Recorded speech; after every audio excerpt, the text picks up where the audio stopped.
After 6 months, 10 seconds was all it took for Brock Lesnar to beat Kofi Kingston for the WWE Championship last night on Friday Night SmackDown. 10 seconds. You hate to see it. You hate to see it. Now, again, the outcome was never in doubt. We all knew Brock was walking out of that show as the new WWE Champion.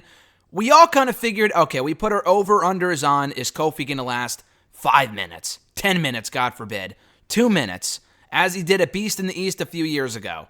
Nope. All it took was 10 seconds for Brock Lesnar to beat Kofi Kingston last night on SmackDown to win the championship after a 6-month reign for Kofi Kingston as champion.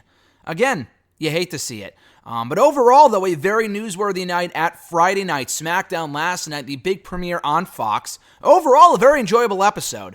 I very much enjoyed the episode overall. I saw a lot of people saying, oh, it was a nothing show. It's not really a nothing show when you have The Rock return, Brock Lesnar win the WWE Championship, and Cain Velasquez, UFC fighter, debut in the squared circle at the end of the night. Something I don't think anyone was expecting to close out that show. Now, I think we all expected Cain to be WWE bound eventually. I think I talked about this literally 2 days ago, 3 days ago on hashtag AskGSM. I talked all about it on hashtag AskGSM, even mentioned, I believe, on WrestleRant Radio. And I'm like, yeah, I think at some point it would be cool to see Cain Velasquez in a WWE ring facing Brock Lesnar, something I'm pumped for, currently still am pumped for. I just didn't think it would happen as soon as SmackDown. Now, it was probably, according to Mark Raimondi of ESPN.com, it was something that came together at the last minute. I think Ariel Helwani said the same thing on Twitter as well, saying it was a last-minute deal. I don't really keep too much up with UFC nowadays, so I thought he was gone from UFC, to be honest with you. I thought he left UFC a while ago, but he's still there. He's still fighting. Him and Brock faced off at UFC 121, almost exactly 9 years ago. Cain won. Brock went on a hiatus for about a year and a half. Came back from the illness, whatever he had, the diverticulitis at that point, and lost to Alistair Overeem, and that was it for him in the octagon until he came back in 2015, lost to Mark Hunt, or beat Mark Hunt, but it was deemed a no contest after it came out that he used, PEDs, whatever. But nonetheless, him and Cain have history. They did close out SmackDown last night, a huge moment for anyone, familiar and aware of their history in the octagon, which was really cool in the UFC. I thought it was a great ending to the show. Overall, again, not everything was a home run. They teased the face-off with Braun Strowman and Tyson Fury, who I may have been familiar with going into the show. I think I've heard the name before somewhere. I'm not overly familiar with him by any stretch. I'm not going to sit here and pretend, oh yeah, Tyson Fury, big name. I'm sure he is a big name within the world of boxing. It's like if they had Braun go to a boxing match and Braun showed up there and everyone was like, who the fuck is that guy? Because no one watches wrestling, or at least none of that audience for the most part would watch wrestling. So again, kind of the same thing. But nonetheless, we had that go down on SmackDown last night. The Rock returned, as I said. We had a 4-horsewomen tag team match. Rollins and Nakamura faced off before The Fiend showed up, which was a pleasant surprise. We had a ladder match between Kevin Owens and Shane McMahon, which determined who would ultimately get fired from the Blue Brand, which ended up being Kevin Owens beating Shane. We had the face-off, as I said, Roman Reigns versus Eric Rowan in a lumberjack match, and then the aforementioned very quick 10-second squash match for the WWE title between Brock and Kofi Kingston. I almost said Rey Mysterio, but he showed up too alongside Cain. So I will do a quick recap of the show right here, right now. I'm not sure if this will be a weekly, regular thing. I would love it to be. Because as it currently shakes out, I don't want to wait until Thursdays to break down SmackDown, because by that point, it's going to be old news on WrestleRant Radio. So I figure for right now anyway, before we formally do a tri-weekly podcast with WrestleRant Radio, have this review go up on all the podcast platforms, stuff like that, and then do a new podcast, like a 20-30 minute podcast every Tuesday, Thursday, and Saturday, breaking down Raw on Tuesdays, on Thursdays breaking down NXT and AEW, then on Saturdays reviewing SmackDown, and also previewing the pay-per-view. Until then, I think I'll likely just do an exclusive audio review of SmackDown for the YouTube channel and nextairwrestling.net as well. This is my SmackDown Live, or rather Friday Night SmackDown review. I got to get out of that habit of calling it SmackDown Live, because it's been called SmackDown Live now for, 3 years? From the summer of 2016 up until now. And the funny thing is that it used to be Friday Night SmackDown for a long period of time from like, 05 to late 2014. And that's right smack dab in the middle of when I started watching wrestling in 2008. So I'm very familiar with the term Friday Night SmackDown. I just got to get back in the habit of calling it such, of calling it Friday Night SmackDown. But this is my review for Friday Night SmackDown for Friday, October 4th, 2019. I am Graham G.S. Matthews. Hope you guys are doing well. Be sure to like this video, drop a comment, share the video, and subscribe to the channel for more daily content. We had my Total Divas review go up yesterday. There's a new Chronicle going up on Goldberg, I think on the network tomorrow. I think it's after the pay-per-view. It very well might be tonight, but I'm almost positive that it goes up after the Hell in a Cell pay-per-view, which you would never know that's going on Sunday, considering there was very little, if any, hype for the pay-per-view on the show last night. There was mentions of it, the fact that The Fiend is facing Seth Rollins for the Universal Championship on Sunday night inside Hell in a Cell.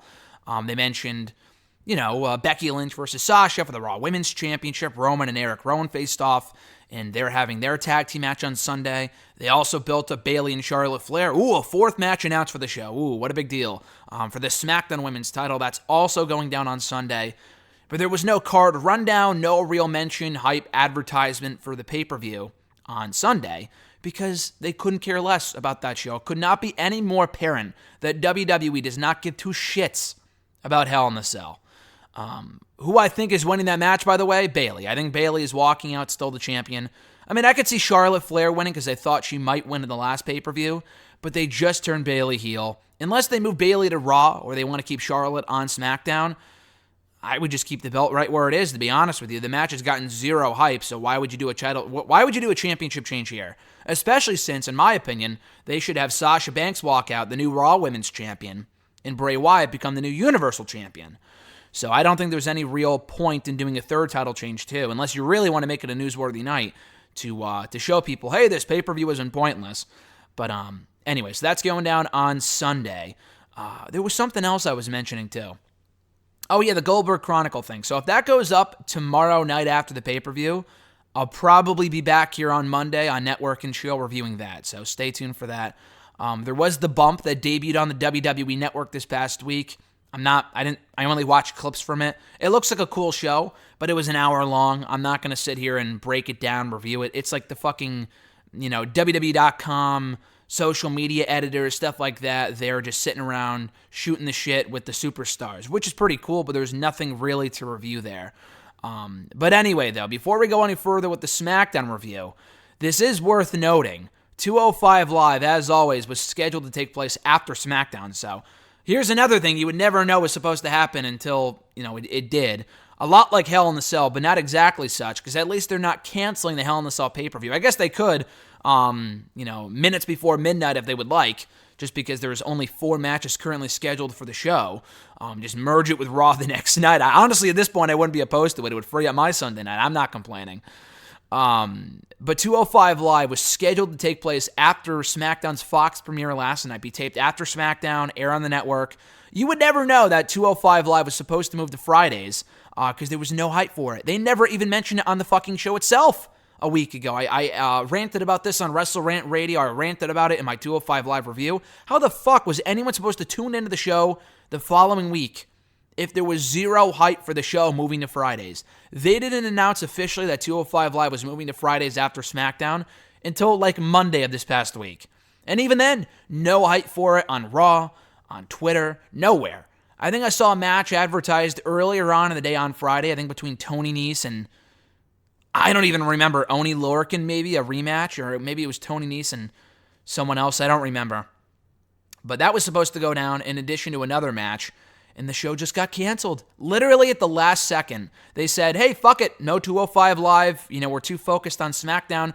Then why not determine that ahead of time? They flew in the 205 Live guys. They were already advertising matches. Why not say last Tuesday? Because you knew about the Fox premiere months, if not a year in advance. So why not just say, hey, fam, we're taking the week off. We'll be back the following week. To advertise matches, to not even really say anything about it and not make a formal announcement regarding its cancellation for that night, I wouldn't be surprised if people thought the show was canceled. Because again, they made no mention of the show moving to Fridays on last week's show. No mention of it anywhere on their actual shows. So, I mean, really only hardcore fans watch the show anyway. But what if people don't read the dirt sheets? That's how I found out about it, through Twitter and then somewhere online, saying that 205 Live was canceled. What if people just tune into the network expecting a show and there's no show? And they may have tuned in on Tuesday. Like, obviously, you would expect the show to be taped after SmackDown, as it has been for the past 3 years now. But not everyone knows that, even though SmackDown's moving to Fridays. Logically, 205 Live would move as well, but not everyone thinks of that, you know? I don't know. The whole thing's a fucking mess. The writing is on the wall. They want to cancel the show. They would not have done this a few years ago when they first launched the Cruiserweight division as its own entity on 205 Live. And the show, more often than not, I will say, is, pretty good. I do enjoy 205 Live. They have a lot of good wrestlers on there, a lot of good matches, storylines. But it could not be, again, any more fucking apparent. They could not give 3 shits in this case, about 205 Live, considering it was canceled last night at literally like the last minute. I think the reports went up that they were like, oh, no, fam, we're not doing the show at like 4:30. But it wasn't on social media at that point because I didn't want to be spoiled for the show that night for SmackDown. So I didn't see it until after I got home, ready to watch 205 Live, and there's no fucking show. Instead, they showed a replay of NXT instead. So they got to figure their shit out. It's very obvious the show is moving to, or being merged with, rather, NXT, considering it was announced this past week, I think as of Wednesday or Thursday, that the WWE Cruiserweight Championship is now the NXT Cruiserweight Championship. So, again, it's very obvious the championship and, you know, the whole division is moving to Wednesday nights as part of NXT. They're doing Lio Rush and Drew Gulak for the Cruiserweight Championship, not at the pay-per-view on Sunday, not on the kickoff show. They're doing it on NXT next Wednesday, which is pretty cool, and I'm hoping that is the beginning of the transition, merging 205 Live, the Cruiserweight division, with NXT. But as far as SmackDown goes on Friday night, as I said earlier, a very good show. I thought it was a good show overall. Wasn't the most exciting episode minute by minute, but considering The Rock returned, we got a championship change, some cool cameos in the crowd, and the big debut at the end, it was a very newsworthy night, all things considered. But as far as, you know, the presentation of the program went, I thought it was great. We are officially back to a 2-man commentary booth on SmackDown with Michael Cole and Corey Graves. Renee Young is, in fact, the special contributor, which I guess means backstage interviewer. I don't know if she was on the show itself. I don't remember. But I did see her after the show, not like face-to-face or anything, but like on the YouTube channel, interviewing Rey Mysterio backstage and Cain Velasquez. So she's, I guess, kind of going back to what she was doing earlier when the brand split was first brought back a few years ago as the head interviewer for SmackDown. Because remember, that's what she was doing coming out of the draft 3 years ago. And then she was moved to Raw too, because then Dean Ambrose moved to Raw. They didn't want them, you know, separated. WWE didn't want to separate them, so they put her on both brands. And then she became a commentator, and that's when we, you know, got the, oh my God, every single week on the show. Oh my God, like she would say that every goddamn match. And I like Renee Young. She's a really sweet person.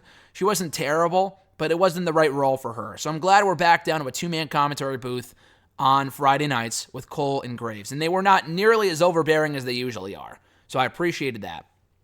But to kick off the actual show, we had the new set, the new stage, the new opening, which is AC/DC. I forgot what the fuck is the name of the song? I forgot the name of the song. You've heard it on SmackDown in the last couple weeks. I don't have it here in front of me, but it's a new song by AC/DC. They've been playing it in the background of all the SmackDown Fox promo videos for weeks now. So, Are You Ready is the name of the song. I don't know how I forgot about that, but it's a cool intro. Very obvious they're going to tweak it after the draft because there's a lot of Raw people in there, legends like the fucking Undertaker's in there, Triple H, Shawn Michaels for some reason. So hopefully they tweak in. They're not going to leave those people in because they're not part of the brand. At least I don't think they will be. I'm sure they just did that for night one as the big, like, oh, this is the wrestling show on Fox. This is all the people you know, blah, blah, blah.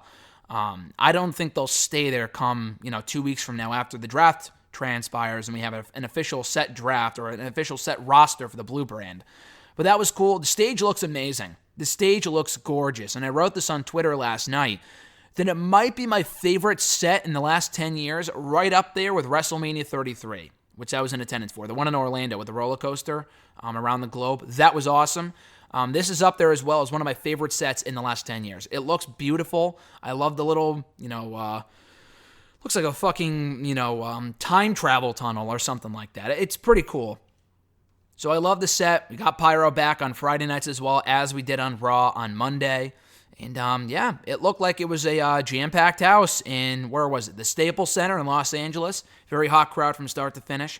We kicked off the show with Becky Lynch coming out to address the audience, talking about SmackDown's premiere on Fox, only to be interrupted by King Corbin. Now, King Corbin, Baron Corbin, was the perfect person for this spot. Out comes The Rock to an enormous ovation.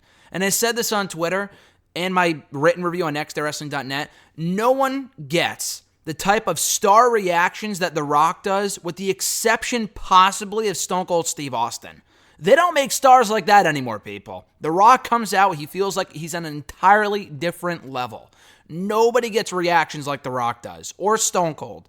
Not even Taker, Triple H, Batista, Brock, nobody. And they all get big reactions, but nobody gets the type of reaction that The Rock does. The guy's a fucking star.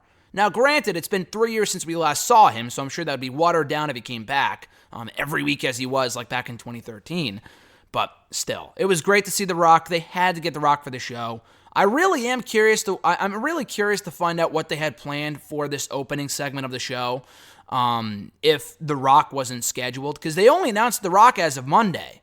And going into Monday, there were a lot of rumors. Oh, we can't get The Rock. We might not be able to get him. It might be a last-minute thing. Whatever. It might be a last-minute deal. And it was. They were able to get him, not last minute, but they were able to get him on Monday and start promoting him after that. So I'm very anxious to find out what the rating is for SmackDown with The Rock advertised 4 days in advance. But I also forgot to mention this too. We actually kicked off the show with Vince and Stephanie. They welcomed people to the new era of SmackDown on Fox, kept it short and sweet, and that was it. But the actual show kicked off with The Rock, Becky, and Corbin. Now, Corbin was the perfect person for this spot. Anyone arguing, he was buried, is obviously has no idea what they're talking about. Baron Corbin got a great rub here. Not as much as Becky did. Becky, I thought, came across great. I love the fact that Becky got the rub from The Rock. This wasn't a matter of Corbin coming out, interrupting The Rock, eating a rock bottom and a people's elbow, which not many people get to take both. Usually it's one or the other, not both. So that's a big, a feather in the cap, or the crown, rather, of Baron Corbin. Not only was it just The Rock laying out Baron Corbin, it was Becky Lynch too. Becky Lynch was there. It's very, very rare that The Rock comes out, does his thing alongside someone else, and they help each other take out a certain opponent. I honestly can't remember the last time I saw that happen, except for maybe John Cena at WrestleMania 32, the last time we saw The Rock, when he hosted the show, when he took on the Wyatt family, and he needed the help of John Cena. I mean, John Cena, of all people, doesn't need the rub. Becky Lynch, not that she needs it, but I think it was awesome. I thought it was really, really cool, just because, she's a current star. She's not a part-timer. It's not like it was Stone Cold and Rock, as cool as that would have been. She's the woman that will likely be on SmackDown every week moving forward. I could very, very, very well see her dropping the championship on Sunday to Sasha Banks, getting drafted back to SmackDown next week, and becoming the face of that show the same way that she was on Raw for so long. I mean, if Ronda Rousey's not going to be around, she'd be perfect for SmackDown. If she's not going to be on the show, Becky Lynch, as far as the females go, is the next best thing. So I thought it was really cool. Get people, that aren't wrestling fans, that haven't watched in a long time. They know The Rock. Everyone knows The Rock. But to get, them familiar with a new star, a fresh face like Becky Lynch, I thought was really smart. So I thought that was great. Very fun opening segment. Exactly what it needed to be. Becky Lynch stayed in the ring and teamed with Charlotte Flair to take on the duo of Bayley, the SmackDown Women's Champion, and Sasha Banks. Very good match. A lot like what we saw in MSG on Raw about a month ago. And the exact same finish, too. The exact same finish, with Charlotte Flair tapping out Bayley in the figure eight, as I expected, to set up a women's championship match for Sunday at the pay-per-view between Bayley and Charlotte Flair. We then had Seth Rollins take on Shinsuke Nakamura in a champion versus champion match. No championships were on the line here. This was very clearly an afterthought. Rollins is a Raw guy. Nakamura is on SmackDown, but it was very obvious this match would be a nothing match because it got zero hype. The only hype this match got was when they showed Rollins walking to the ring, and then they advertised that, Rollins and Nakamura up next after the break. And that was it. But nonetheless, the match was what it was. It lasted all of 2 minutes before The Fiend came out. Even before the match started, Rollins got the whole rundown from Bray Wyatt as part of the Firefly Funhouse. So we had that, and then they obviously hyped up the Hell in a Cell match for Sunday with the Firefly Funhouse, and then The Fiend coming out, laying out Seth Rollins on the stage, who looks like the biggest fucking wuss on the face of the planet. It's unbelievable. I mean, I love Rollins, don't get me wrong, but they are doing him no favors. I think it's more important to make The Fiend look strong, make him look scary and menacing and intimidating, whatever, but it's not doing Rollins any favors. This is the same guy that beat the shit out of Brock Lesnar, beat him twice, but he's scared of The Fiend, which, again, I get, but, he's cowering in fear, and it just looks silly. But it was a good night for The Fiend, and obviously, from the abundance of Bray Wyatt that we got on this show, you don't need a fucking dirt sheet to tell you this. The Fox executives want Bray Wyatt on SmackDown. I don't think they'll get him on SmackDown, because if they do, that would have to mean that he's not winning the Universal Championship on Sunday, and that would be a mistake. You don't have him lose and then go to SmackDown. That's not how this is going to work. He belongs on Raw. He should stay on Raw. He should win the championship.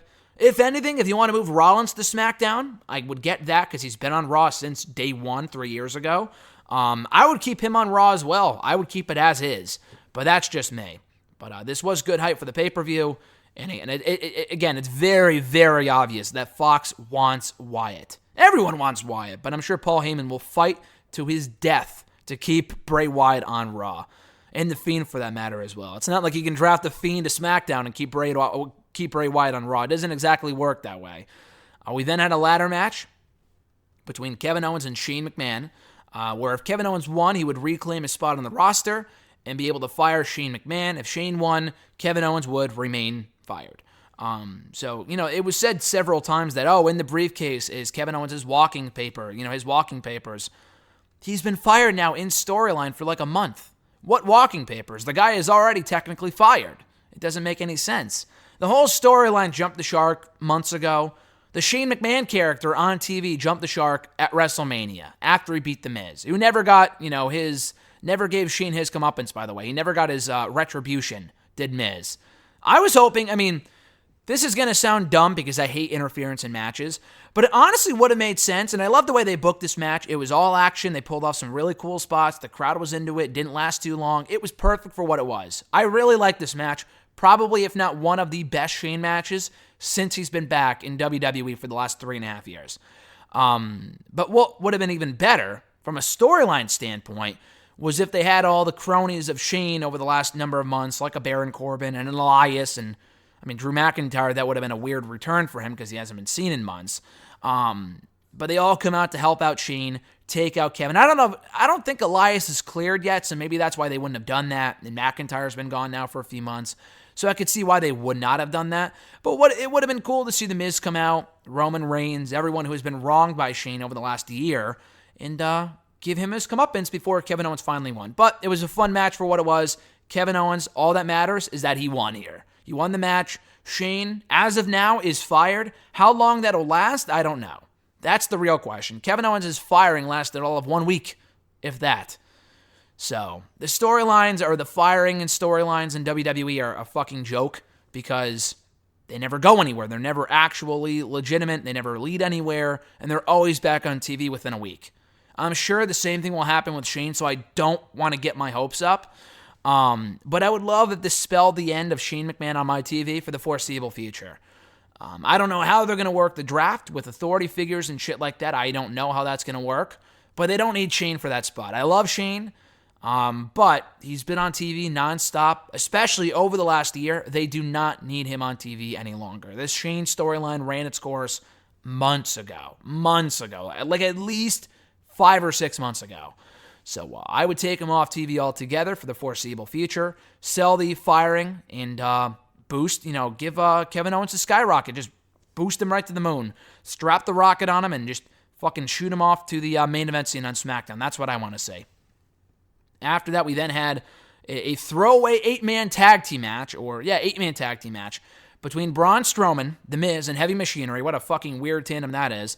And then for the heels, the United States Champion AJ Styles, the Tag Team Champions from Raw, Robert Roode and Dolph Ziggler, and Randy Orton. And the only one of these 8 that actually got a televised entrance because they were probably running short on time. I mean, even if they did do the entrances, the match was shorter than the entrances would have been, so it's not a big deal. But the only person who got a televised entrance was Braun Strowman. And I'm like, why? Because, Randy Orton was there like a fucking jabroni. AJ was there like a fucking jabroni, like he's not a top star in the show. I thought that was weird. If it was just a bunch of losers and Strowman was going out there to beat win a 2-on-1 handicap match against Primo and Epico, then whatever. But these are top guys. Randy Orton, AJ Styles, even the Raw Tag Team Champions. And The Miz. But no, they just threw Braun out there. It became clear really quickly why they did that. It's because they teased the face-off between him, Strowman that is, and as I said at the start of the show, professional fighter, professional boxer, Tyson Fury. Which is cool. Again, I'm not overly familiar with Fury, but he looks like a fucking badass motherfucker. And I don't know what they're going to do with this. I know it's already been announced that Fury will appear on Raw this Monday to address Braun Strowman and speak his mind, as WWE said on Twitter, as they said on social media. But it should be cool. I know Fox really wants to bring legitimacy to WWE on SmackDown, with SmackDown on Fox. How far they'll go with this, I don't know. Because obviously if they book an actual match, I would assume Fury wins. The guy's a real boxer. He looks like a real badass. As is Braun. But if Braun can't beat Brock or Rollins, to save his life, then why would I take him seriously as a threat to a guy like Tyson Fury? If they book something similar to what we saw at WrestleMania 24 with Big Show and Floyd Money Mayweather, honestly, that could be very entertaining. So I'm very excited to see where this goes. I do want to see them have more focus on the actual roster, though. If they book this for Crown Jewel in Saudi Arabia, okay, that's weird, but I guess that could be a thing. I guess this means that Strowman is headed to SmackDown. I would have to assume, based off his involvement in this angle here. But yeah, I'm not sure when they're going to do the fight, if they're going to do it at all. It's going to be a one-off brawl on SmackDown. I don't know. But rather, coming out of the draft next week, I really want to see them have a renewed focus on the actual roster. And this is as good as bringing in a part-timer, maybe even better because they get more mainstream publicity out of it, and that's great. But if it doesn't, if it means less TV time for a guy like a Chad Gable or, Ember Moon or someone along those lines, then I'm not all that interested. We had a lumberjack match between Roman Reigns and Eric Rowan. Surprisingly better than I expected. It was a decent match. Roman Reigns won. Luke Harper got involved at one point. I know the lumberjacks can get physical at ringside, but as far as I understand, if they get in the ring and they attack the superstars in the ring during the actual match, then it's a DQ. The match is thrown out because you can't do that. The lumberjacks, the purpose of the fucking lumberjacks is to prevent the superstars from leaving, not to get involved and get physical inside the ring. But that's exactly what Luke Harper did. But the referee did not give two shits. And Michael Cole said, oh, you could do that in this type of match. Well, you can't. Because this company's giving me they're giving mixed signals here. Mixed messages. Because in the past, that has led to a DQ. That has led to a non-finish. Not here, though. Roman Reigns ended up winning after help from Daniel Bryan, who laid out Luke Harper with the running knee. Roman Reigns lays out Rowan with the spear, and he emerges victorious. He was a little reluctant to shake the hand of Bryan after the match, but he did. And they will be teaming on Sunday. And as I said in my Hell in a Cell predictions on Wrestle Rant Radio on Thursday, I assume that does mean that that Daniel Bryan, I must have Bryant, or I don't know what I was going for there, but Daniel Bryan is going back to being a heel. He had his hair up in the bun last night. That is babyface Bryan at its finest. But I assume that we are getting the return of heel Daniel Bryan on Sunday. And then the main event, blank and you missed it. The bell rang. Kofi Kingston jumps right into an F5 from Brock, and he wins within 10 seconds. Brock Lesnar defeats Kofi Kingston within 10 seconds to become the all-new WWE Champion. Now, what are my thoughts on this? Again, the outcome was never in doubt. I think more people were frustrated at the fact that Kofi didn't get in any offense before getting beaten. He was essentially like any other jabroni on that brand. He might as well have been fucking Zack Ryder for all we know, for all we care, for all WWE cares anyway.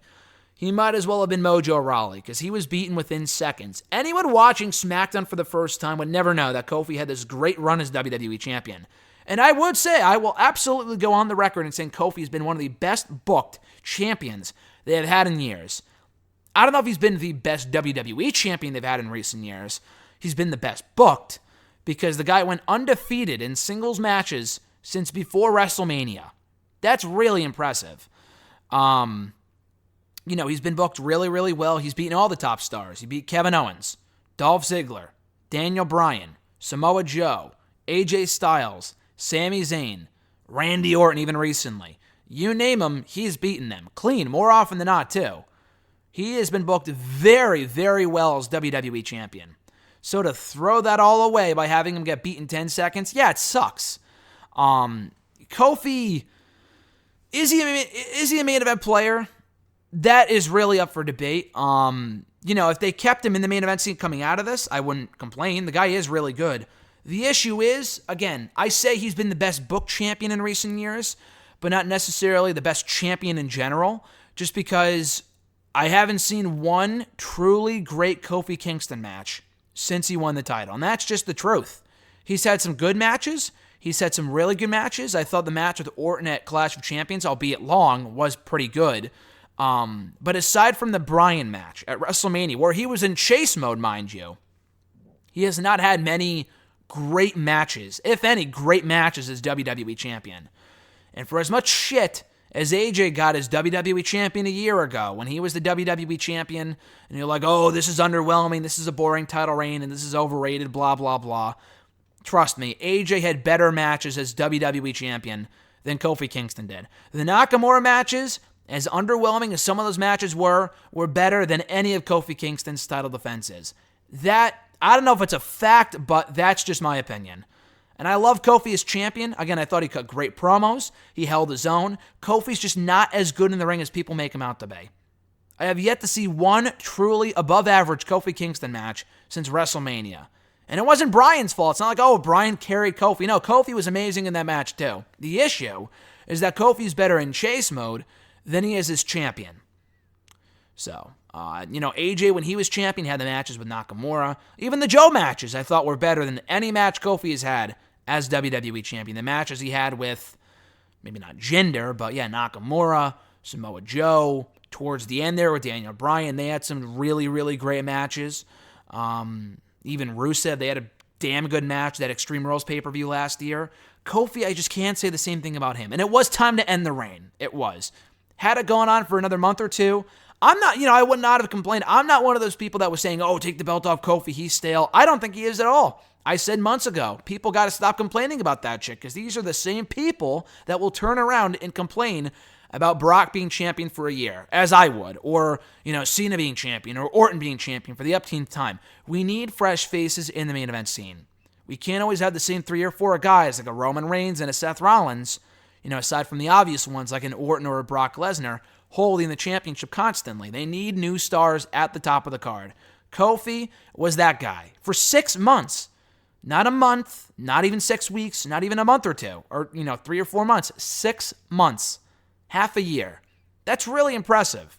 He did a great job, too. But it was time to move on. I agree. He definitely should have gotten more offense in than he did. He was beaten decisively within 10 seconds. I know people can compare it to, Kevin Owens got beat by Goldberg in 30 seconds at that Fastlane pay-per-view a few years ago. He wasn't ruined. He's fine, blah, blah, blah. Kevin Owens was at least distracted, okay, by Chris Jericho on the stage. So technically, yeah, he was an idiot, but he had an out for losing. Kofi Kingston just looked like a fucking loser here by getting beat by Brock within literally 10 seconds. I thought the 2-minute squash at Beast in the East would have been like, oh, that's too short of a time. 10 seconds is ridiculous. I know they wanted to make it a memorable moment, but honestly, maybe in their minds, you got to think of it this way. After the attack that Brock put on Dominic on Raw, and before the brawl with Cain Velasquez, Brock is the biggest badass that WWE has, far, by a wide margin. Far and away the biggest badass they have under contract right now. Aside from maybe Cain, who I guess is not Cain the wrestler, but Cain Velasquez, who I guess is not reportedly signed yet with WWE. But if they want to build up this legit fight between Brock and Cain, they got to make Brock out to be the big badass. Taking a Trouble in Paradise and going, toe-to-toe with Kofi Kingston does not exactly make him look like a badass. In any other scenario, I would agree, yeah, Kofi, he probably should have gotten more in here than he did. But I see where they're going with this because they want Cain to be the big baddie for Brock now. He's probably the biggest threat to Brock Lesnar, and you can play up the fact, as they did as he was walking down to the ring last night, that he has beaten Brock before. And not in a WWE ring like an Angle or a Cena or a Triple H or a Rollins or whatever. He has beaten, he's beaten Cain Cain has beaten him rather in the fucking octagon when it was real, quote unquote. And it was real, but I'm talking about like compared to WWE. So there's a lot of history to play off of there, and it's not just any random fight. And I know Daniel Cormier is a big wrestling fan. I know he was marking out on social media last night after he saw the news and posted the video of him reacting to what Cain Velasquez going out there and taking the fight to Brock. I think that's cool. But Velasquez has wrestling background. He's been wrestling now, maybe not for a long time, but he's still with the UFC. I don't know when his last fight was, but he's been doing pro wrestling now with AAA for a while. He was at one of the recent shows in Madison Square Garden, which did 0 buys in America from what I heard, which is crazy. But he's been doing some really cool shit now for a while. And I know he was in talks, I know obviously New Japan was likely interested in him. AEW would have loved to have had Cain, but ultimately came down to cash. And, he went where the money was, and that's WWE. So, again, as of this recording, as far as I know, he's not officially signed to WWE. But I'm sure he will be before long. You don't run an angle like that in your biggest show of the year without signing the guy ultimately to a contract. That would be a TNA move, an LOL TNA move at its finest. So hopefully that's not what happens. I don't think that's what's going to happen. I think they will sign him. And as of this morning, and I hate to even say this, I think as of this morning, the match is on tap to take place at Crown Jewel later this month. It take place at Crown Jewel a little later on in October on Halloween. And the reason I hate to say that is because I don't want any big matches, any big returns, big in-ring debuts wasted on such a fucking show. But they do it anyway because they want to sell the prints on it. They had Goldberg come back at the last show. They had Shawn Michaels come back a year ago. A year and a half ago, they brought in Kurt Angle to wrestle, Shane McMahon, Rey Mysterio before he actually returned to WWE months later. Rey Mysterio was in that Greatest Royal Rumble. Chris Jericho, which will go down as of right now as Chris Jericho's final match in WWE, was at that show.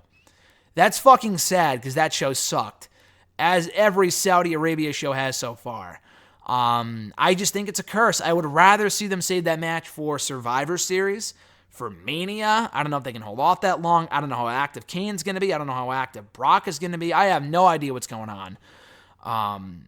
But still, I think that's just a ginormous waste because no one gives a fuck about that show. Team Hogan and Team Flair is your big, is a telltale sign that that show will be all about the big names and shit like that and not actually producing anything of real note. So, I'm not a fan of that, but I am a fan of the program. I said that on hashtag. I said it on Wrestle Rant Radio. I will say it again here. I am all in, and I may be in the minority, but I am all in on Brock and Cain in WWE. I think it's cool. We've never had a fight, as far as I know, go down in the wrestling ring and go down in the octagon. I think that's really fucking cool. And it makes sense for Brock, because who else on that SmackDown brand poses an actual threat to Brock Lesnar? The answer is nobody. Nobody does. Kevin Owens, will he win the Rumble going to face Brock in Mania? I doubt it. Even Kevin Owens has been so heavily damaged over the last couple of years through this company's weird booking that he is no threat to Brock. I, in fact, very clearly, vividly remember Brock throwing around Kevin Owens on Raw that one time with suplexes like he was a fucking rag doll a few years ago. He's not a threat to Brock Lesnar. Nobody is. On that brand, Raw, NXT, maybe Walter, but that match will never happen because Walter doesn't want to move to the U.S. And why would you book it otherwise? Because Walter is not going to beat Brock if he's not full-time. And having Walter lose to Brock doesn't help anybody, so I think that'd just be stupid. But Brock and Cain makes sense. And honestly, given Cain's experience, it can be a very fun match. I honestly see that match going one way or the other.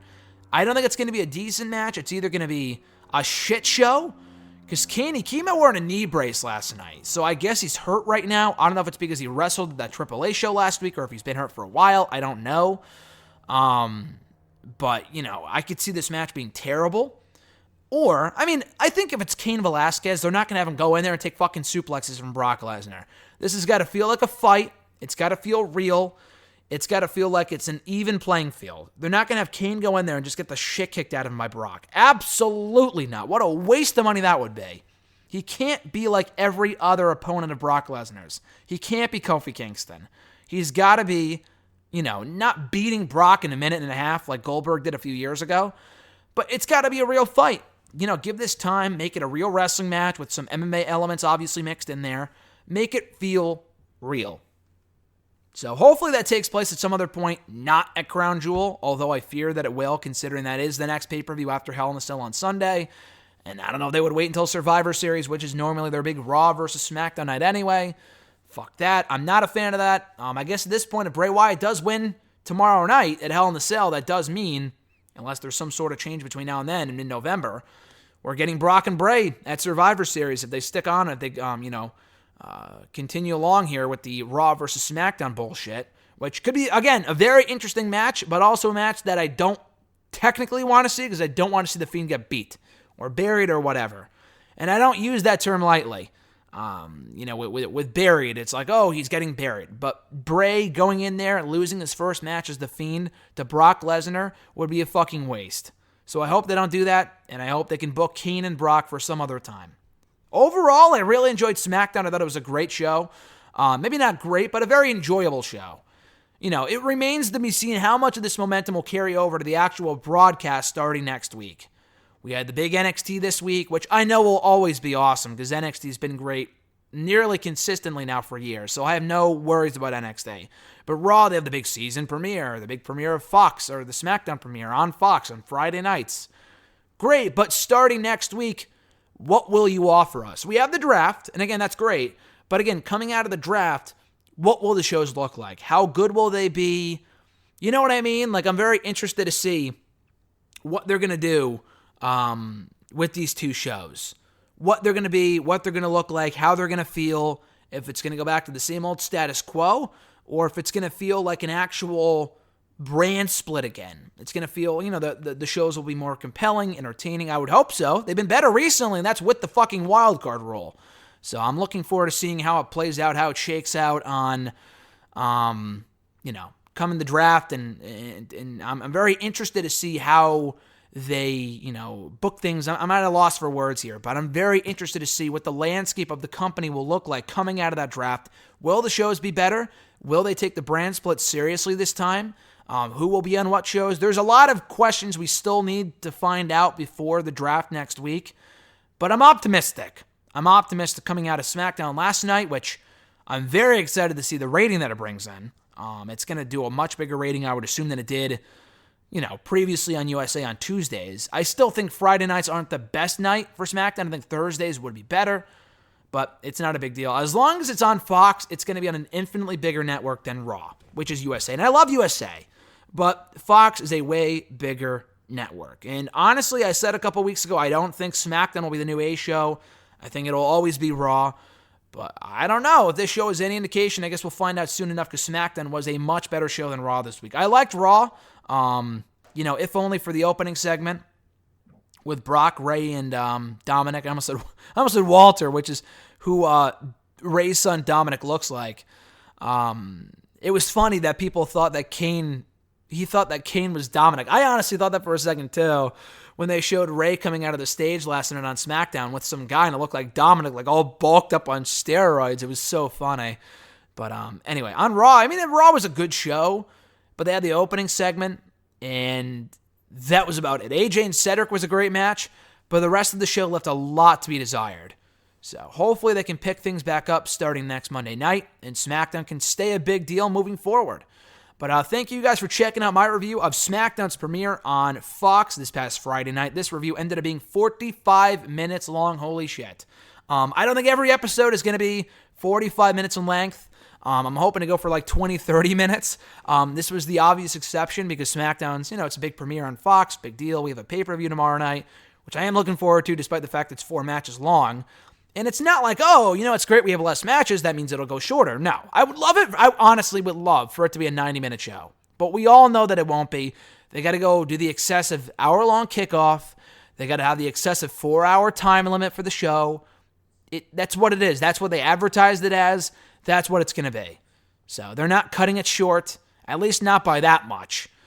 Maybe by an hour at most. Definitely no less than 3 hours. I would be shocked. I'd be pleasantly surprised because I don't think that's going to happen. But anyway, guys, I'm hoping to do more SmackDown reviews every Saturday moving forward, so stay tuned with me here on the channel for more of that, and then hopefully at some point we can get, this can become an official Wrestle Rant Radio show, and we can make Wrestle Rant Radio a tri-weekly podcast on Tuesdays, Thursdays, and Saturdays, breaking down all the latest WWE shows and AEW and everything else going on right now in wrestling. And there's enough content to go around, too, and not every episode of Wrestle Rant Radio, if we were to do that, would be 20 minutes long, or would be an hour. They'd be more like 20 minutes, like I just said, to make up, a full hour that I would normally do on Thursdays. So it's a lot of work, but I think it's a lot easier because, again, I don't want to wait until Thursdays to talk about SmackDown or even Wednesdays on hashtag. I think waiting that long just makes it irrelevant, especially if it's after a pay-per-view, if it's coming off a pay-per-view weekend. So I'd rather just break SmackDown down when I get a chance on Saturday mornings, Saturday afternoons, as I am right now. But on that note, guys, have a great rest of your weekend. Get excited, or try to anyway, for Hell in a Cell this Sunday. I'll try to do another one of these reviews for SmackDown next Saturday. Until then, guys, I'm Graham Jason Matthews, and I'll catch your ass down the road.